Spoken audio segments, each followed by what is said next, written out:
Now this is going against all the popular teaching. People have been telling you, first you must love yourself before you love anybody. Whatever your emotional process is just local gossip. Enjoy it if it's nice, but don't believe it. You are a little in love with yourself. You are heading towards schizophrenic condition. Sadhguru, I have tasted many times something of the beyond, but still I get stuck in many small petty issues. How do I overcome this and always maintain equilibrium? So you have tasted the beyond, but now petty things still entangle you. So,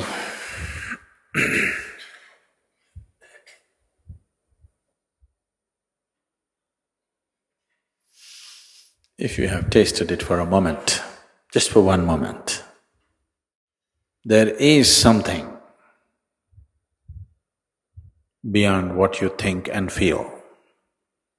If that has become a real thing for you, even for a moment,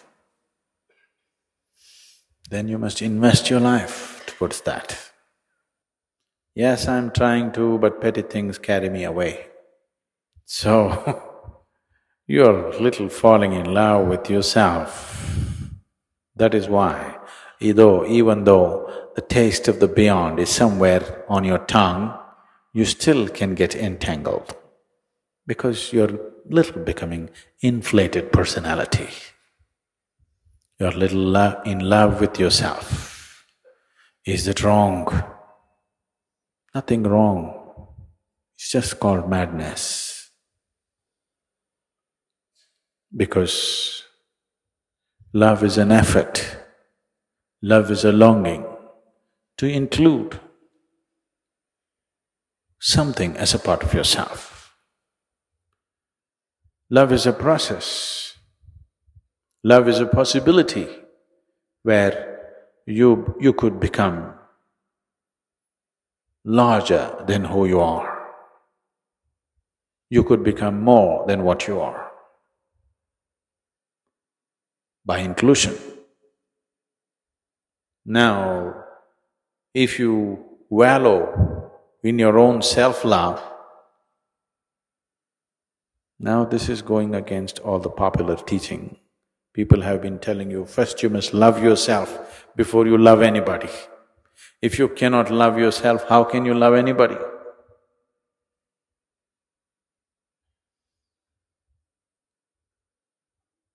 If you say, I want to love myself, now you are heading towards schizophrenic condition.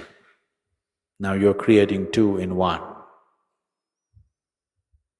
If you want to ensure that you never go insane, the first and foremost step that you need to take is, you take away all divisions and you see this is an individual. An individual means he cannot be further divided, he's indivisible. You cannot divide him anymore. This is one entity, you can't make it into two. If you make it into two, I love myself, now you are heading towards madness. First step has been taken. If life situations cooperate, you will get there quick. If life situations don't create that situation for you, you may manage within socially accepted levels of that madness. So, the reason why, even if divine touches your tongue, even if the taste of the divine is there on your tongue, you can still get entangled, is simply self-love. It is a sure step, first step towards madness. Whether you're going to get there to the asylum status or you will get only to the ashram status is subject to many things. But This happened to a man. He wanted to enroll himself in a college. So he saw a big building and walked in. There they had registration forms, he filled up everything. He signed, and when he went to the official to give it, to be enrolled in the college, the official said, "But this is not a college, this is an asylum." Then the man said, "But no, I wanted to join a college." But the official said, "No, this is an asylum." Then the man thought, "But I have already filled my registration form, so what difference, I will join up."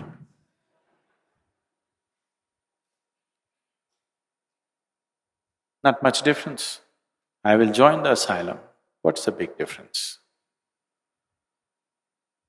The official agreed, "Yes, not much difference, but there is one difference." What is it? Here, unless you show improvement, we won't let you get out.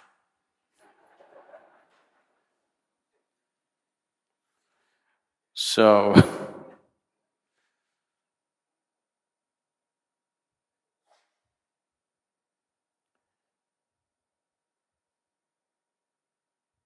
ashram is just a Sanskrit word.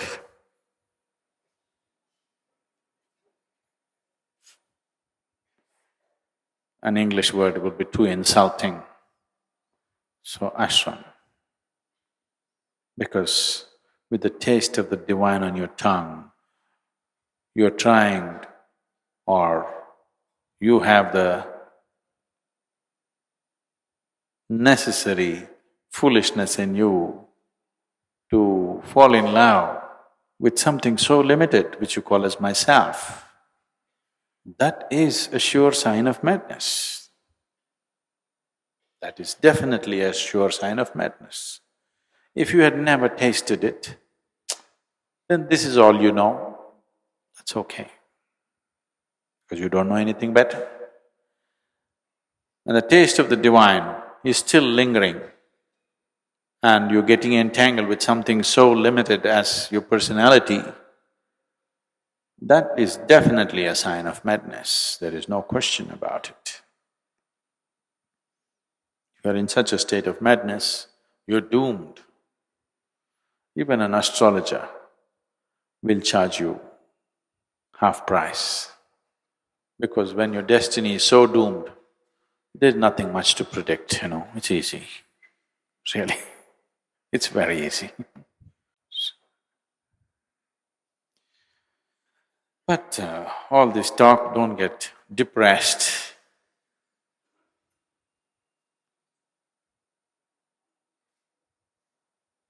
Should I be an optimist or a pessimist on the spiritual path?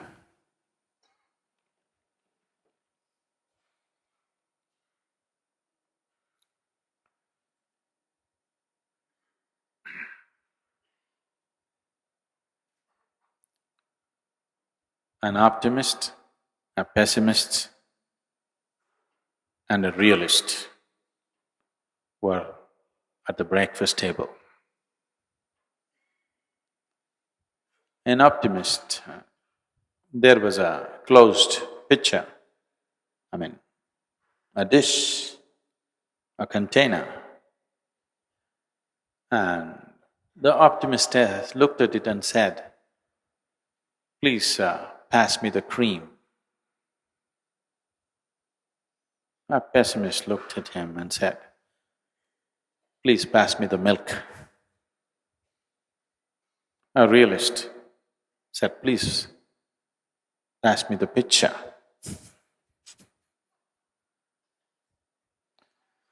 So, if you're an optimist, you will be misled. If you're a pessimist, you'll be misled. So when you're down, I up you. When you're up, I down you, because I want you to be a realist. Only one who is in contact with reality will grow. Others, optimists will hallucinate, pessimists will get depressed. Both will not get anywhere. You have to be a realist. You are willing to see everything the way it is. No hype, no depression. You're just where it is. Most important. It's extremely important. So when I see you in a high, I put cold water on you. When you see you're low, I set fire to you. Don't think I'm playing with you. I'm just trying to bring you down to reality. If you go off this way, you're going away. If you go off this way, you're going away. We need you in reality. Only in reality you grow. Growth is possible only in reality. It's the existential which can transcend the psychological. Whatever it does, transcendence is also empty. Transcendence is also false in the psychological. There is no such thing as transcendence in the psychological sphere of your life. Transcendence has to be existential because it is in the existential that your essential process of life is rooted in. What is happening in your mind, your thought and your emotion are psychological. They are just a small offshoot of life. It's not life. Right now, it may be keeping you fully engaged. Your thought and your emotion may be keeping you fully engaged right now, but it is just a small offshoot of life. It is not life. You can think what you want. Even if you're fast asleep, you're still life. In fact, you're more life when there is no psychological activity. If you have known a few moments of what you call as beyond, those were few moments where you were free from the psychological. Those few moments of freedom from the psychological, you are more present than ever. Years of living, a few moments where you are free from the psychological process were the most significant moments of presence in your life. So, that little taste that you have known, you must invest your life in that direction, not what your thoughts say, not what your emotions say. Your emotions and thoughts can say whatever they want. They will say one thing today, tomorrow morning they'll change their opinion. They're just like the local gossip. It keeps shifting. It keeps shifting what people are talking about today and what they're talking about tomorrow. Similarly in your mind, whatever your thought process is, whatever your emotional process is just local gossip, very localized to you. Enjoy it if it's nice, but don't believe it. If you like the gossip, you enjoy it. Gossip is for entertainment. You don't start your spiritual process and gossip. You don't start anything that really matters and gossip. If the taste of the divine has come to you, then you will see entertainment doesn't mean anything. Suddenly entertainment doesn't mean anything at all to you because all entertainment looks too stale and ridiculous for one who has tasted the real thing.